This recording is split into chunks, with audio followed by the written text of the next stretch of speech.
सुप्रभात बच्चों, मैं समिता रानी राजकीय वरिष्ठ उपाध्याय संस्कृत विद्यालय साबुआना हनुमानगढ़ से आज हम आपकी कक्षा 6 की हिंदी की पाठ्य पुस्तक वसंत भाग 2 का 14वां अध्याय पढ़ेंगे, जिसका शीर्षक है लोकगीत और इसे लिखा है भगवत शरण उपाध्याय ने। आइए देखते हैं इस अध्याय को। लोकगीत। लोकगीत अपनी लोच, ताजगी और लोकप्रियता में शास्त्रीय संगीत से भिन्न है। लोकगीत सीधे जनता के संगीत हैं। प्यारे बच्चों, लोकगीत क्या है? जो जनता के बीच में हमारे घरों में गाए जाते हैं। घर, गांव और नगर की जनता के गीत हैं ये। इनके लिए साधना की जरूरत नहीं, यानी इसमें कोई लय, ताल, सुर, कोई क्रमबद्धता की आवश्यकता नहीं है। त्योहारों और विशेष अवसरों पर ये गाए जाते हैं। सदा से ये गाए जाते रहे हैं। इनके रचने वाले भी अधिकतर गांव के लोग ही हैं। स्त्रियों ने भी इनकी रचना में विशेष भाग लिया है। ये गीत बाजों की मदद के बिना ही साधारण ढोलक, झांझ, करताल, बांसुरी आदि की मदद से गाए जाते हैं। एक समय था जब शास्त्रीय संगीत के सामने इनको हेय समझा जाता था, यानी कमतर समझा जाता था। अभी हाल तक इनकी बड़ी उपेक्षा की जाती थी, यानी इनकी ओर कोई भी ध्यान नहीं दिया जाता था। पर इधर साधारण जनता की ओर से जो लोगों की नज़र फिरी है, तो साहित्य और कला के क्षेत्र में भी परिवर्तन हुआ है। अनेक लोगों ने विविध बोलियों, लोक साहित्य और लोकगीतों के संग्रह पर कमर बांधी है। संग्रह यानी इकट्ठा करने पर। और इस प्रकार के अनेक संग्रह अब तक प्रकाशित भी हो गए हैं। लोकगीतों के कई प्रकार हैं। इनका एक प्रकार तो बड़ा ओजस्वी और सजीव है, यानी जोश भरा और उनके अंदर सजीवता का अनुभव होता है। यह इस देश के आदिवासियों का संगीत है। मध्य प्रदेश, दक्कन, छोटा नागपुर में गोडखांड, ओराव मुंडा, भील संथाल आदि फैले हुए हैं, जिनमें आज भी जीवन नियमों की जकड़ में बंध न सका निर्द्वंद लहराता है। इनके गीत और नाच अधिकतर साथ साथ और बड़े बड़े दलों में गाए और नाचे जाते हैं।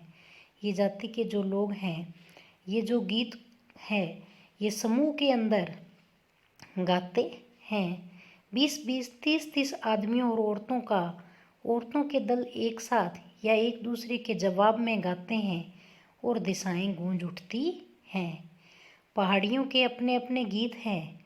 उनके अपने अपने भिन्न रूप होते हुए भी अशास्त्रीय होने के कारण उनमें अपनी एक समान भूमि है। गढ़वाल, किन्नौर, कांगड़ा आदि के अपने अपने गीत और उन्हें गाने की अपनी अपनी विधियां हैं, अपने तरीके हैं। उनका अलग नाम ही पहाड़ी पड़ गया है। वास्तविक लोकगीत देश के गांवों और देहातों में हैं। इनका संबंध देहात की जनता से है। बड़ी जान होती है इनमें। चेता, कजरी, बारहमासा, सावन आदि मिर्ज़ापुर, बनारस, उत्तर प्रदेश के पूर्वी और बिहार के पश्चिमी जिलों में गाए जाते हैं। चेता, कजरी, बारहमासा, सावन ये क्या हैं? लोकगीतों के नाम। बाउल और भतियाली बंगाल के लोकगीत हैं। पंजाब में माहिया आदि इसी प्रकार के हैं। हीर रांझा, सोहनी, माहीवाल संबंधी गीत पंजाबी में और ढोला मारू आदि के गीत राजस्थानी में बड़े चाव से गाए जाते हैं। इन देहाती गीतों के रचयिता कोरी कल्पना को इतना मान न देकर अपने गीतों के विषय रोजमर्रा के बहते जीवन से लेते हैं। ये जो गाँव के अंदर गीत गाए जाते हैं, ये क्या है? मात्र कल्पना नहीं होते हैं, बल्कि जो हमारे जीवन के अंदर रोज घटित होता है उसी से संबंधित होते हैं। जिससे वे सीधे मर्म को यानी मन को छू लेते हैं। उनके राग भी साधारणतः पीलू, सारंग, दुर्गा, सावन, सोरठा आदि हैं। कहरवा, बिरहा, धोबिया आदि देहात में बहुत गाए जाते हैं और बड़ी भीड़ आकर्षित करते हैं यानी लोगों को अपनी ओर खींचते हैं। इनकी भाषा के संबंध में कहा जा चुका है कि ये सभी लोकगीत गाँव और इलाकों की बोलियों में गाए जाते हैं। इसी कारण ये बड़े आह्लादकर और आनंददायक होते हैं यानी हृदय को खुशी देने वाले होते हैं। राग तो इन गीतों के आकर्षक होते ही हैं। इनकी समझी जा सकने वाली भाषा भी इनकी सफलता का कारण है। इनके सफल होने का कारण क्या है कि इनकी भाषा जो है वह क्या है, लोगों को समझ में आ जाती है।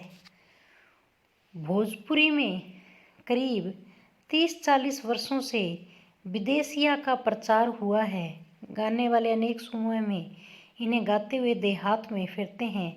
उधर के जिलों में विशेषकर बिहार में विदेशिया से बढ़कर दूसरे गाने लोकप्रिय नहीं हैं।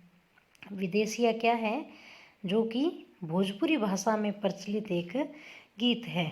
इन गीतों में अधिकतर रसिक प्रियों और प्रियाओं की बात रहती है, परदेसी प्रेमी की, और इनमें करुणा और विरह का रस बरसता है।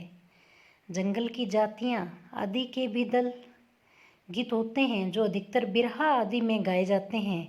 पुरुष एक ओर, स्त्रियां दूसरी ओर एक दूसरे के जवाब के रूप में दल बांधकर गाते हैं और दिशाएं गुंजा देते हैं। पर इधर कुछ समय से इस प्रकार के दलीय गायन का ह्रास हुआ है यानी समूह में गाने में कमी आई है।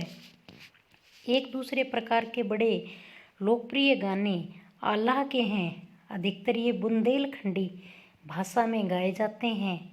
आरंभ तो इनका चंदेल राजाओं के राजकवि जगनिक से माना जाता है, जिसने आल्हा उद्दल की वीरता का अपने महाकाव्य में बखान किया। पर निश्चय ही उसके छंद को लेकर जनबोली में उसके विषय को दूसरे देहाती कवियों ने भी समय समय पर अपने गीतों में उतारा और ये गीत हमारे गांव में आज भी बहुत प्रेम से गाए जाते हैं। इन्हें गाने वाले गांव-गांव ढोलक लिए गाते फिरते हैं। इसी की सीमा पर उन गीतों का भी स्थान है जिन्हें नट रस्सियों पर खेल करते हुए गाते हैं। अधिकतर ये गद्य पद्यात्मक हैं और इनके अपने बोल हैं। अनंत संख्या अपने देश में स्त्रियों के गीतों की है, तो ये गीत भी लोकगीत ही, पर अधिकतर इन्हें औरतें ही गाती हैं। इन्हें सिरजती भी अधिकतर वही हैं। सिरजती यानी गीतों को बनाती कौन है? औरतें ही बनाती हैं और औरतें ही गाती हैं।